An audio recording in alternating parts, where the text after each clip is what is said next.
Hey guys, it is Friday, and a long week it has been. Out here all by my lonesome.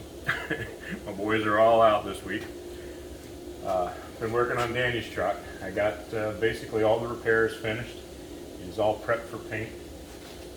Put new pins in the doors, replaced the doors. We had some gap issues on the doors. So just to alleviate any question, I went ahead and put brand new pins in it.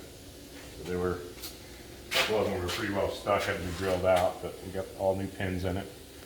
So that's pretty much ready for paint. So that'll be job one on Monday.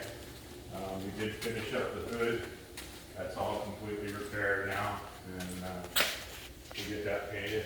I also got the Raptor liner on the bottom of the Firebird here. So the bottom and the whole inside is all kind of a finished Raptor liner. So it's a nice protected coating. Looks really nice. But only one of me. That's as far as we got. So you guys have a good week. Stay tuned. Come back next week and see us again, and we'll get Danny's painted and get him done, and see what else we can move ahead on. So you guys have a good weekend. We'll see you next week. Be safe.